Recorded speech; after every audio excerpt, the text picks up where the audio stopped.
Hi there. Well, you may recall a few months ago I installed a boot around a vent in the metal roof. I've checked on it a few times. We've gone through some heavy rainy season and it hasn't leaked a drop, so I'm very pleased with that. So it's a nice enough day today that I thought I'd come back up here and install the remaining boots that I have on the rest of these vents. I'm starting with that 4-inch vent pipe over there.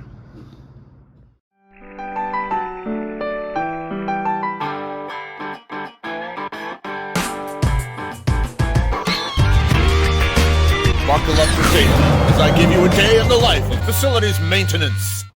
And while this temporary Eternabond flashing business that I did has held up, it actually hasn't leaked at all. It was only ever meant to be temporary. It will never hold up permanently. At least I can't see. It's got to fail at some point. And so a proper boot on this is necessary. And then the other two pieces of show business there, they will also get boots. Now,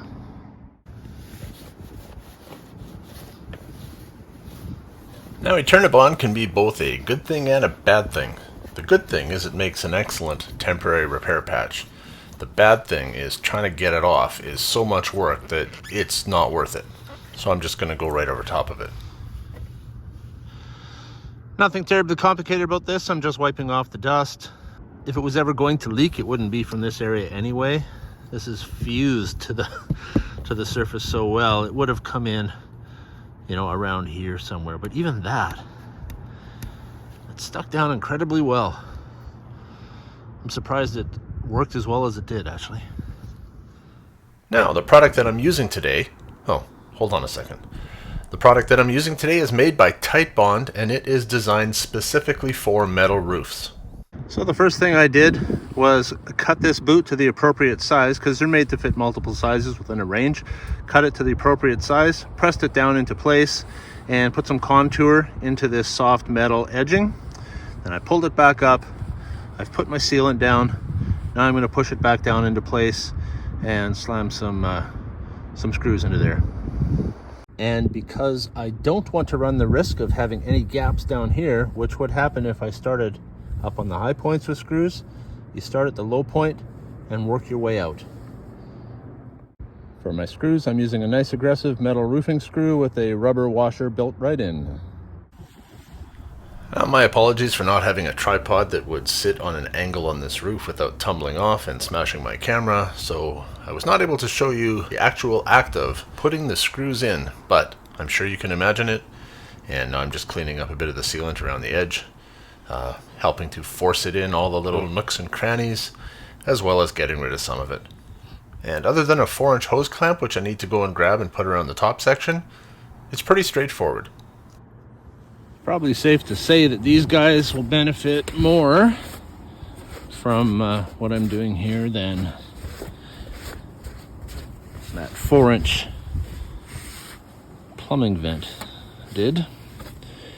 These are pretty gnarly looking. I can't believe that the guys who originally put this metal on the roof thought that this was in any way okay. They had to know it was going to leak. If you're ever installing a vent in a metal roof like this, don't do it this way. It looks like these guys tried to install it in the same way that you would in an asphalt shingle roof, but you just can't do it that way. You're just going to have problems like we're having here.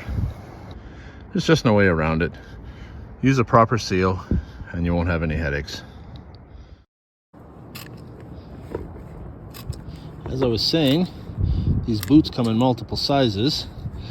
So when you're cutting, better to err on the side of small than too large, because you can always go bigger, but once you've crossed the line, you can't go back.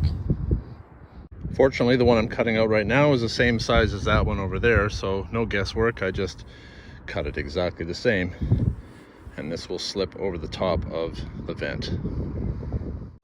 And slipping it over the first time is just temporary, because I need to mark out where I'm going to apply my sealant. Making some guidelines with the Sharpie here will help me do just that.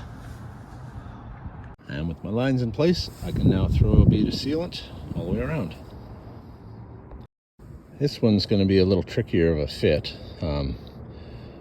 One, because it's kind of bashed up in the back. Not sure how that happened. And two, because it is more rectangular than it is round or square. Yeah, so hopefully this rubber is flexible enough to accommodate a little bit of give on one side and a little bit of take on the other. Yeah, I think I'm gonna have to open this up a little bit more. The further down I get, the less rectangular it is, for one thing. But this concave section here is gonna be a bit of an issue because it's gonna create a gap along the back here. So the further down I can get, the less gap there is as well. Yeah, cutting off one more ring gives me probably the best fit I'm going to get. And yeah, so I'll go ahead and install this one now. Well, there we go.